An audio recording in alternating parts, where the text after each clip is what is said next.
Why does every recipe I try need 18 ingredients, including a jar of something paste I'll never use again, but will sit in my fridge for 9 months? I just want dinner in the oven, fast. That's why I love Blue Apron's new one-pan assemble and bake meals. They send you fresh ingredients that are already chopped. All you do is put it all together and bake. That's it. No chopping, no weird leftovers, just delicious, easy-to-make meals. Get 20% off your first 2 orders with code APRON20. Terms and conditions apply. Visit blueapron.com/terms for more. A rich life isn't a straight line to a destination on the horizon. Sometimes it takes an unexpected turn with detours, new possibilities, and even another passenger or 3. And with 100 years of navigating ups and downs, you can count on Edward Jones to help guide you through it all. Because life is a winding path, made rich by the people you walk it with. Let's find your rich together. Edward Jones, member SIPC.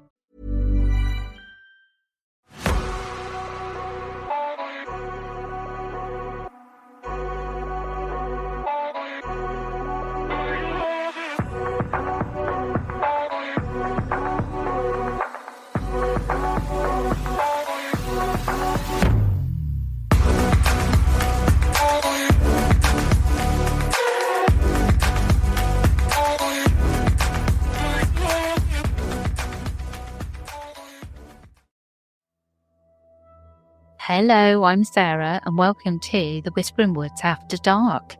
I've got another Soviet tale today. It is quite creepy, but we do take a look at where it may have come from. It's like an urban legend. I found it really, really interesting, and I can imagine that I might see the same thing driving about these days in this country. Such is my mind. I'll get straight into it. Are you ready for the story? The tale of the Black Volga is perhaps the most infamous urban legend to emerge from behind the Iron Curtain. In the 1960s and 70s, during the dark days of the Cold War, stories spread of a mysterious black Volga limousine that prowled city streets after dusk, snatching up unsuspecting victims. The car was always described the same way: a shiny black gas Volga sedan, a luxury vehicle in the Soviet era, outfitted with distinct white trimmings like white wheel rims and lacy white curtains in the windows. It was a car that ordinary people could not easily obtain. In fact, the Volga model was typically reserved for high-ranking officials and elites, a symbol of status and power. Perhaps that's part of what made it so frightening. Back then, seeing a Volga slide through your neighbourhood meant someone important or dangerous had arrived. In these legends, the Black Volga's driver was never fully seen. Some swore the car was driven by agents of the secret police, the notorious KGB, out to silence dissidents in the dead of night. Others insisted the ones behind the wheel were far more sinister, defrocked priests and nuns turned evil, members of occult sects, or even the devil himself in disguise. Whoever or whatever drove that car, the result was always the same.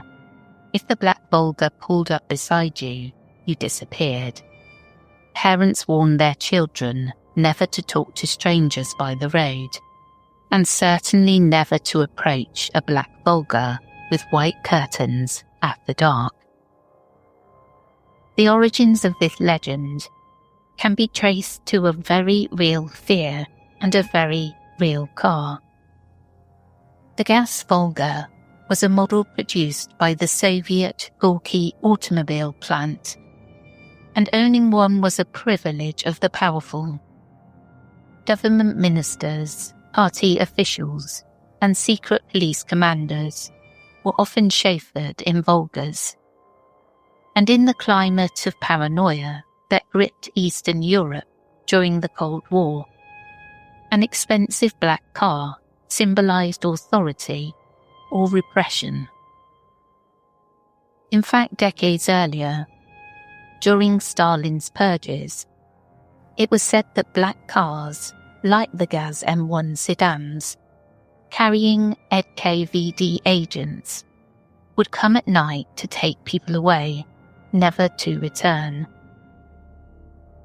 It's little wonder that by the 1960s, a black government car had become the centerpiece of a terrifying folk story.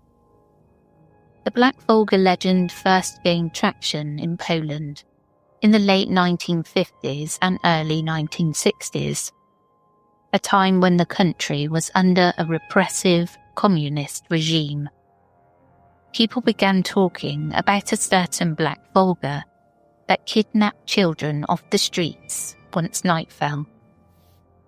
Like any good urban legend, the story of the Black Volga evolved over time, taking on new twists with each retelling. What began as a simple cautionary tale of a car kidnapping kids soon grew into a complex web of theories reflecting the anxieties of the era. Different versions of the legend identified different culprits and motives. Many believe the Black Volga was literally the secret police on wheels. A shiny Volga idling on a quiet street could mean that someone in the neighborhood was about to be disappeared for speaking against the regime. It was not uncommon in Stalinist times for unmarked black cars to cart off political enemies. This version of the legend felt believable because it echoed an awful reality that the government could make you vanish without a trace. Other tellings blamed figures on the fringes of Soviet society. Some pointed to rogue priests or nuns, a dark irony in a regime that was officially atheist and often vilified the clergy. In a time of anti-religious propaganda, a rumour of corrupted holy figures kidnapping children in a demon car had a twisted logic. Another variation spoke of witches and Satanists commandeering the Volga, using black magic to make the car appear and vanish at will. And in the most extreme version, it was Satan himself behind the wheel, cruising the streets to collect souls for hell. One particularly chilling variant that emerged in the late 1960s claimed that the kidnappers were not Soviet at all, but foreigners prowling for victims. According to these rumours, rich Western businessmen or Middle Eastern buyers in the Volga were abducting children to drain their blood, which would then be smuggled out and used as a cure for leukemia by wealthy patients abroad. This macabre theory of blood harvesting had its roots in the real mistrust between East and West. It played on fears that outsiders were literally feeding on Soviet children to extend their own lives. In some accounts, the victims' bodies would later be found completely drained of blood, with mysterious puncture marks on their necks, as if hinting at vampirism. As medical advances and transplantation became more widely known, the legend adapted. Another twist said that victims of the Black Volga had their organs harvested, kidneys, livers, to be sold on the international black market, or used in secret experiments. This effectively merged the Black Volga tale with the global urban legend of waking up in a bathtub full of ice minus a kidney. In the Soviet versions, though, the organ thieves were often portrayed as rogue doctors or scientists working in hidden labs, spirited away by that silent black car. Not all explanations were human. Some people whispered that the car itself was cursed.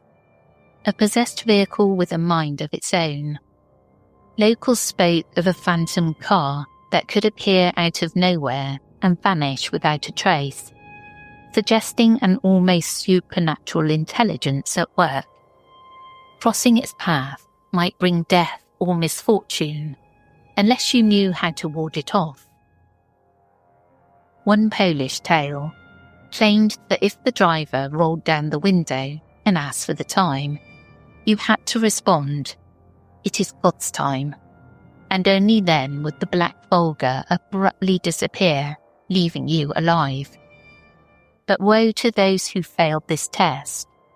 If you answered normally, the driver would simply nod and say, "Thank you," and as you walked away, you would drop dead exactly 24 hours later. With each retelling, the Black Volga legend shapeshifted. In some cities, it wasn't a Volga at all, but a black ambulance that took the children away, as happened in certain 1970s Czechoslovakia and Romania versions. In later decades, stories cropped up of a black BMW or Mercedes replacing the Volga. New luxury cars to fit new times. But at heart, all these stories shared that same image: a black vehicle, an unknown driver, and innocent victims who vanish into the night. Throughout the 1970s, the legend spread beyond its Polish origins. Soon, people across the Soviet Union and Eastern Europe were trading the same nightmarish stories. By the end of the Cold War, nearly every former Eastern Bloc nation had its own version of the Black Volga tale. But at heart, all the retellings asked the same question: where did the taken ones go? Legends like the Black Volga thrive on alleged eyewitness accounts. Stories told by a friend of a friend, or by someone who swears they almost became a victim. These first-person tales, whether true or imagined, are what made the Black Volga more than just a rumour. They made it personal. One such story comes from a school teacher in Kyiv who recounted an incident from the late 1970s with haunting clarity. She remembered how one of her students, a quiet 9-year-old boy, stopped coming to class after a summer weekend. The rumour was that he had gone to play at a park and never returned. Children on the playground claimed they saw a black car with Moscow plates offering candy to the boy right before he vanished. The teacher shared what she had heard. 2 well-dressed strangers had been seen near that car, foreigners speaking an unfamiliar accent, luring kids with Western bubblegum, a rare treat back then. The next anyone heard, the boy's body was supposedly found days later at the edge of a forest, missing several organs. Police hushed up the details, but among neighbours the conclusion was clear. The Black Volga had struck, and it was stealing children for their organs or blood. When frightened people compared notes, common details emerged that made everything feel more real. The car always had those white curtains, often concealing whoever sat inside. It often appeared spotlessly clean, despite the muddy, pothole-ridden roads. And it seemed to show up near schools, orphanages, or lonely playgrounds, targeting the young and vulnerable. In many stories, anyone who got a clear look at the Black Volga did not live long to tell about it. People who bragged of seeing it or tried to alert others were said to meet with accidents or swift, unexplained deaths the following day. By the time the 1980s rolled round, the Black Volga legend became a major part of Cold War folklore. It was more than a ghost story. It was a mirror of the society from which it sprang. The legend's endurance owed much to how it played upon real fears of the era. Fear of authoritarian power, fear of outsiders, fear of disappearing without a trace. Under oppressive regimes, where newspapers were censored and truths were often hidden, ordinary people sometimes found truth in the legends. Telling the tale of the Black Volga became a covert way to express the anxieties of living under constant surveillance and control. Was the car a stand-in for the state itself? Many quietly thought so. As one commentary on the legend notes, the Volga, being the most expensive, luxurious vehicle of its time, and mostly owned by communist officials, naturally inspired dread among those who felt powerless. The evil car in the story could be read as a metaphor for an evil government, one that thrived on the fears of their country's people, as one writer put it. Even as the Iron Curtain fell, the tale lived on. In 1973, a Polish horror film titled Black Volga hit theatres, dramatising the legend on the silver screen. Its synopsis spoke of a wave of child kidnappings across Poland, Hungary, Romania and Ukraine, hinting that perhaps the KGB or other nefarious forces were behind it. The fact that such a film was made shows how strongly the myth had taken hold by the early 70s. In later years, the Black Volga legend was collected in books and urban legend archives, noted by folklorists and journalists as a prime example of 20th century scare lore. It even found its way into music. As late as 2003, a popular Polish rock band referenced the Black Volga in a song's chorus, proving that generations who grew up with the story hadn't forgotten its impact. What makes the Black Volga so compelling and so creepy is how it straddles the line between fiction and fact. We know, for instance, that one real-life event in Warsaw, 1965, likely sparked the entire legend. On April the 3rd, 2 women kidnapped a 3-year-old girl named Liliana Hansel. News of the abduction spread quickly, and witnesses reported seeing the women and child get into a cab, a Black Volga. Police found Liliana soon after and returned her safely home. That single detail, a Black Volga involved in a child kidnapping, was like a seed dropped on fertile soil. In the paranoid imagination of the public, it grew into a sprawling demonic oak of a story. As one Polish author noted, it was then the Black Volga became branded in people's memory. Each retelling added new branches to the tree, a dash of the supernatural here, a hint of conspiracy there, until the legend took on a life of its own. Fortunately, the real Black Volgas, and indeed all Volgas, have long since vanished from modern streets.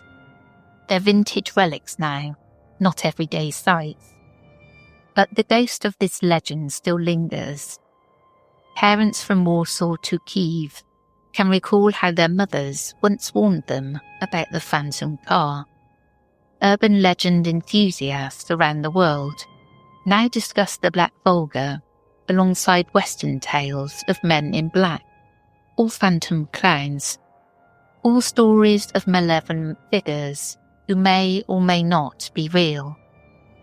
And every so often, someone swears that in the quiet corner of a post-Soviet town, they glimpsed a black sedan with white curtains gliding by, only to doubt their own eyes moments later.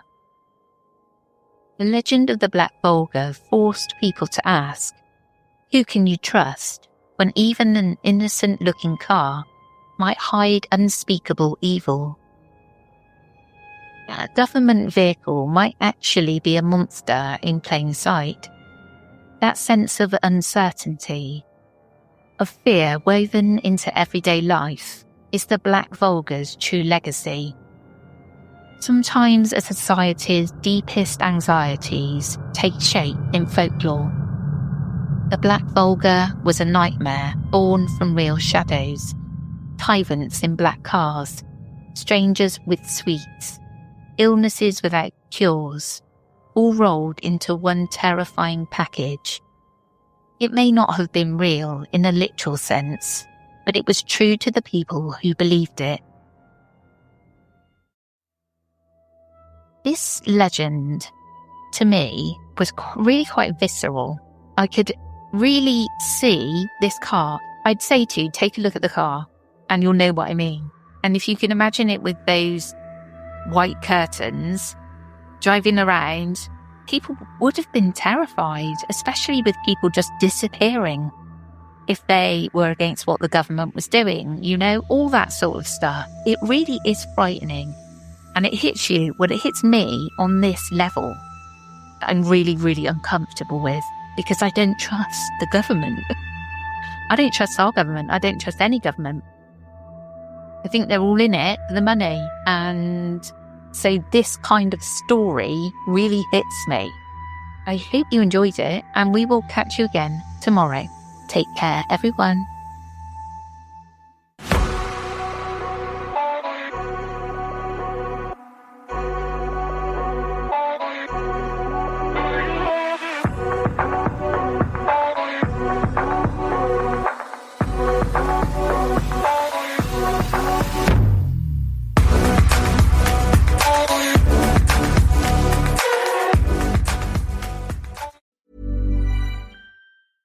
A rich life isn't a straight line to a destination on the horizon. Sometimes it takes an unexpected turn, with detours, new possibilities, and even another passenger, or three. And with 100 years of navigating ups and downs, you can count on Edward Jones to help guide you through it all. Because life is a winding path, made rich by the people you walk it with. Let's find your rich together. Edward Jones, member SIPC. The stories told on the Whispering Woods are inspired by historical records, witness reports, and local folklore.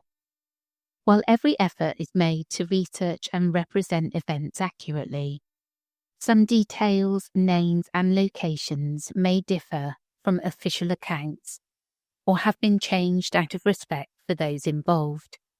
These episodes are created for storytelling and entertainment purposes and should not be considered definitive fact or investigative journalism.